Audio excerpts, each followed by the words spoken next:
cada geração, há momentos em que o mundo parece prender a respiração, aguardando algo que irá mudar tudo. O final do século XIX foi um desses momentos. As cidades cresciam, as chaminés das fábricas cuspiam fumo para o céu, e o som metálico das máquinas ecoava pelas ruas. A humanidade estava em movimento, mas a maioria das pessoas ainda estava presa aos limites dos seus próprios pés, ou ao ritmo lento dos cavalos. O movimento era um luxo, reservado a poucos. O automóvel era um brinquedo caro para os ricos, uma curiosidade barulhenta que assustava os animais e cobria as ruas de poeira. Mas nas sombras, o homem via algo diferente. Ele não via apenas metal, parafusos e engrenagens. Ele via liberdade.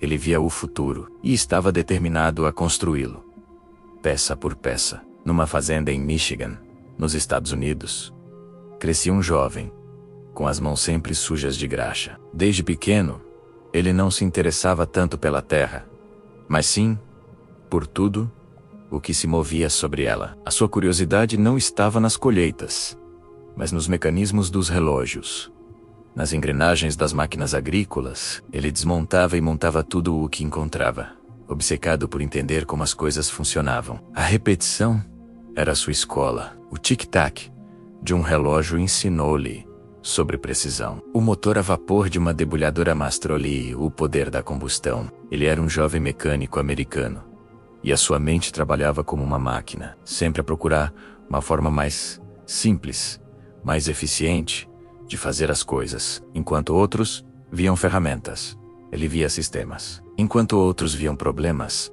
ele via oportunidades para inovar. Esta obsessão com o funcionamento interno das coisas não era apenas um passatempo, era a base de uma revolução que ele ainda não sabia que iria liderar. Quando finalmente se mudou para a cidade, o seu fascínio encontrou um novo foco: o motor a combustão interna. Trabalhando como engenheiro numa empresa de eletricidade, ele passava as noites na sua garagem a construir o seu próprio veículo. Não era o primeiro, nem o único, mas enquanto outros construtores de automóveis competiam para criar máquinas mais rápidas, mais luxuosas e mais caras para a elite, este homem tinha uma visão que todos consideravam impossível, até mesmo ridícula. Ele sonhava com um carro para o homem comum, um carro simples, forte e acessível o suficiente para que cada família pudesse ter um.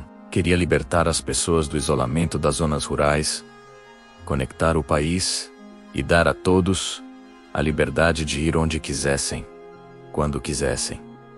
Era uma ideia radical, uma ideia que desafiava a lógica econômica e social da época. O carro não era para as massas, era um símbolo de status. Mas ele não estava a construir um símbolo, estava a construir uma ferramenta de emancipação. A sua visão foi recebida com ceticismo e desprezo. Os banqueiros riram-se da sua ideia de vender carros a preços baixos. Diziam que o mercado era para os ricos, que não havia procura em massa para um produto tão complexo. Outros fabricantes de automóveis viam-no como um sonhador ingênuo, alguém que não compreendia o negócio. As críticas eram ferozes. A sua insistência na simplicidade e na produção em grande escala era vista como uma vulgarização de uma maravilha da engenharia.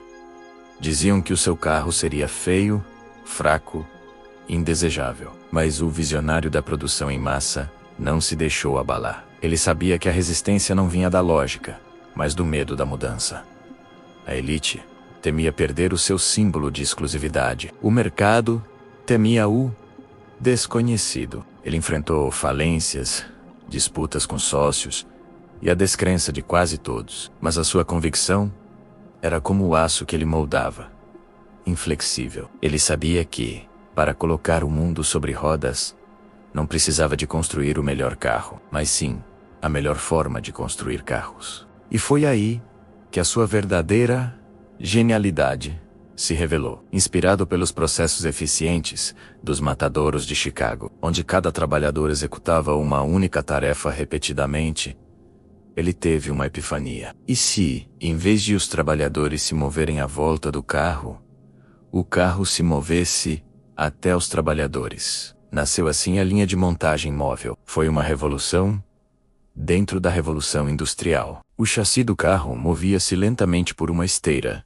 e em cada estação, um trabalhador adicionava uma peça específica. A montagem de um carro, que antes levava mais de 12 horas, passou a demorar pouco mais de 90 minutos. A eficiência explodiu. Os custos de produção caíram drasticamente. Ele podia finalmente construir o seu carro para o povo. E para garantir que os seus próprios trabalhadores pudessem comprar o produto que fabricavam, ele tomou outra decisão chocante. Duplicou o salário diário para $5, um valor inédito na época. Ele não estava apenas a construir carros, estava a criar uma classe média, a criar os seus próprios clientes. O impacto foi imediato e avassalador. O mundo nunca mais seria o mesmo. O carro deixou de ser um luxo para se tornar uma necessidade. As cidades, antes compactas, expandiram-se.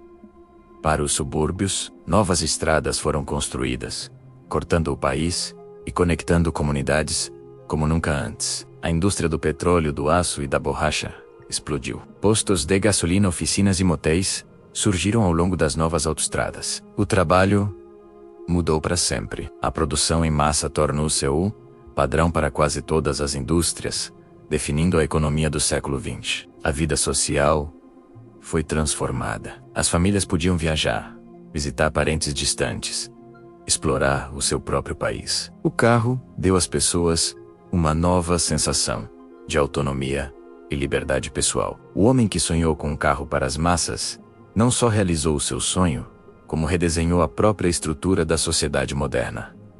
Mas o progresso tem sempre um preço. A mesma linha de montagem que trouxe eficiência também trouxe um trabalho monótono e desumanizante. O homem tornou-se uma extensão da máquina, repetindo a mesma tarefa centenas de vezes por dia. A sua teimosia e controle autoritário sobre a sua empresa tornaram-se lendários, gerando conflitos e controvérsias. A sua visão, por vezes, era míope, resistindo à mudança e à inovação que ele próprio tinha desencadeado. O carro, o seu presente, para o mundo, também trouxe consigo novos problemas.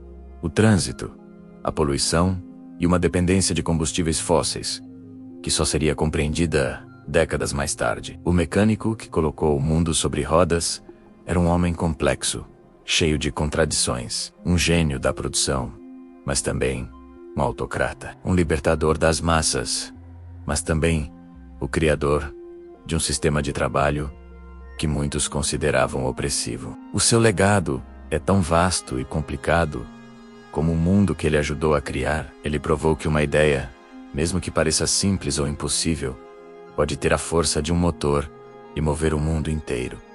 Ele não construiu apenas carros. Ele construiu uma nova forma de viver.